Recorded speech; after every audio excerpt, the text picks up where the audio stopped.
The slap came so fast. I didn't even see Karen's hand move. 1 second my wife Emily was standing in our driveway. The next second, her head snapped to the side.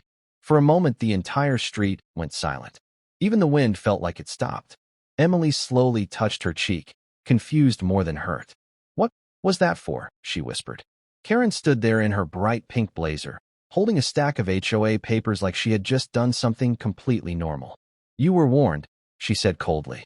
My heart started pounding. "Warned about what?" I asked. Karen flipped one of the papers dramatically and pointed toward our garage. "The vehicle." I turned. Our old pickup truck was parked exactly where it had been for 3 years. Clean. Working. Registered. Nothing unusual. "That truck is not violating any rules," I said. Karen's lips curled slightly. "It's an aesthetic vehicle according to HOA standards." Emily stared at her. "You mean the truck my husband uses for work?" Karen shrugged. "This neighborhood has standards." Emily took a step forward. "That truck paid for this house." The two HOA board members behind Karen shifted awkwardly. They knew this argument was stupid, but Karen wasn't interested in logic. She wanted control. "For the last 3 weeks," Karen continued, "you have ignored multiple violation notices." "That's because they're ridiculous," Emily replied calmly. Karen stepped closer. "Too close. You don't get to decide what's ridiculous." Emily didn't move. "Yes," she said quietly. "I do when you're harassing my family." That was the moment Karen lost control. Her face turned red. "You people move into nice neighborhoods and think the rules don't apply to you." Emily's voice stayed calm. "We've lived here longer than you." Karen's jaw tightened. Then suddenly, slap. The sound cracked through the quiet neighborhood like a firecracker. My stomach dropped. I rushed forward immediately. "Did you just hit my wife?" Karen looked at me like I was the problem. She was being aggressive. Emily blinked slowly, still processing what had just happened. "I literally didn't even touch you," she said softly. One of the board members whispered nervously, "Karen, maybe we should leave." But Karen doubled down.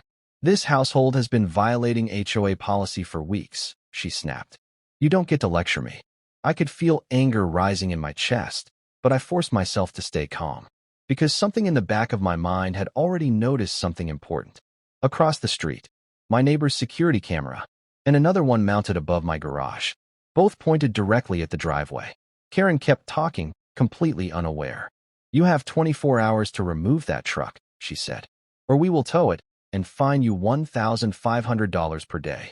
Emily laughed quietly in disbelief. "You slapped me over a truck?"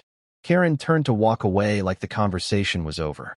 But as she reached the sidewalk, she said one more thing. "You people should be grateful I'm only enforcing the rules." The security guard who came with them looked extremely uncomfortable. As Karen got into her car, he quietly walked toward me. "Hey," he said under his breath. "Off the record." I waited. "You might want to check your cameras." Then he walked away. Emily leaned against the truck slowly. Her cheek was still red. "Did that really just happen?" she asked. I nodded. "Yeah." She looked at the truck. "You should probably move it." I shook my head. "No." "Why not?" I glanced back at the cameras again. Because Karen had no idea what she had just done. This wasn't just some random truck. This truck had helped build half the homes in this neighborhood, including Karen's.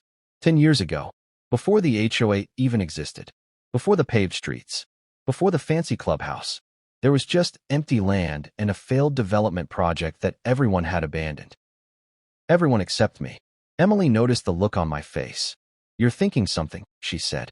I smiled slightly. "Yeah." "What?" I pulled out my phone and opened a folder. Inside were old documents, construction contracts, property agreements, development permits. Emily looked confused. "What are those?" "The reason Karen is about to have a very bad week." Across the street, our neighbor Mark stepped outside. "Hey, everything okay over here?" he asked. I nodded.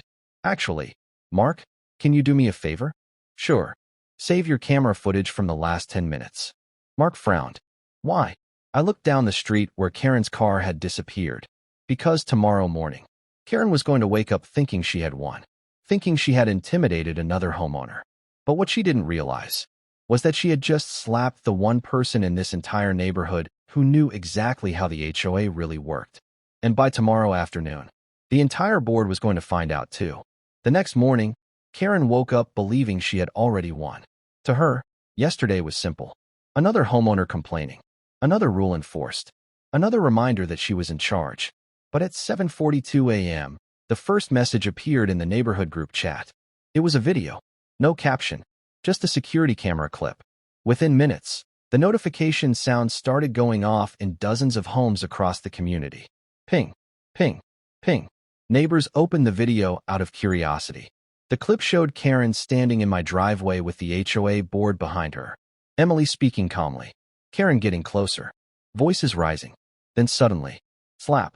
The sound echoed clearly through the footage. Someone in the video gasped. The clip ended there. For about 10 seconds, nobody wrote anything in the group chat. Then one message appeared. Did she just hit her? Another message followed. Is this real? Then a third. That's assault. Within 15 minutes, the video had spread to every corner of the neighborhood. People who had never spoken before were suddenly talking. Not about lawn height. Not about parking violations. But about Karen. Because this wasn't the first problem people had with her. It was just the first one caught on camera. At 9:05 a.m., the HOA board sent out an emergency notice. Mandatory meeting at the clubhouse. Karen arrived 10 minutes early, still confident. She walked inside carrying her usual clipboard.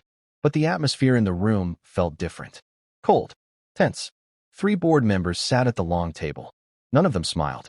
One of them slowly rotated a tablet toward her. Karen, he said quietly. You want to explain this? The video began playing again. Karen watched the clip silently. Her face stayed stiff. She provoked me, Karen said finally. One board member leaned back in his chair. That's your explanation? She was disrespectful. That's not a reason to hit someone. Karen crossed her arms. You're all acting like this is a big deal. The room stayed silent. Then the door opened. Everyone turned. Emily and I walked inside. Karen rolled her eyes the moment she saw us. Oh great, she muttered. But I didn't argue. I simply placed a thick envelope on the table. One of the board members frowned. What's this? Something you should probably read, I said calmly. He opened the envelope and pulled out several documents. Old ones. Stamped. Signed. Official. He skimmed the first page. Then the second. Then suddenly he froze. His eyes moved back to the top of the document. Wait, hold on. The other board members leaned closer. What? One asked. He pointed at the name listed under development partner. My name. Karen laughed nervously. What does that have to do with anything? The board member looked at her slowly.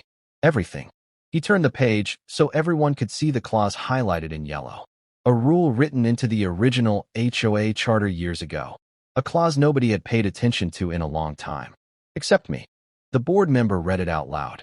If any acting HOA official commits harassment, intimidation, or physical violence against a resident. He paused, then finished the sentence. The development partner retains the legal authority to initiate an immediate review of HOA governance and temporarily suspend enforcement powers. The room went quiet. One board member whispered, That means the HOA can't issue fines, violations, anything. Karen shook her head immediately. That's ridiculous. I slid another paper across the table. A legal filing stamped earlier that morning. I activated the clause today, I said calmly. Karen's face turned pale. You can't do that. I already did. Another board member exhaled slowly. If the HOA loses enforcement authority, the whole system freezes. No fines. No towing. No violation notices. Karen looked around the room desperately. You're seriously taking his side? But nobody answered her. Because they all knew something now that Karen didn't. This wasn't just a neighborhood argument anymore. This was legal. Finally, the oldest board member cleared his throat. Karen. She looked at him quickly. Yes. Until this investigation is completed. He paused. You are suspended from the HOA board. Karen's chair scraped loudly as she stood up. You can't suspend me. But the decision had already been made. The board member slid a paper toward her. Effective immediately. Karen looked around the room for support. But the silence was louder than anything. Emily squeezed my hand as we walked toward the door. Behind us, Karen's voice rose in panic. This isn't over. But outside, the neighborhood felt different. Peaceful. Neighbors were standing on their porches, talking. Some of them nodded at Emily as we passed. One woman quietly said, Are you okay? Emily smiled softly. I am now. As we walked home, she looked up at me. You planned all this? I shook my head. No. She raised an eyebrow. Then what was the plan? I looked down the quiet street. The plan, I said, was just to make sure the truth was seen. Emily leaned against me slightly as we reached our driveway. And for the first time in years, the neighborhood finally felt like a community again. All because Karen made one mistake. Just one. And the entire HOA learned a lesson they would never forget.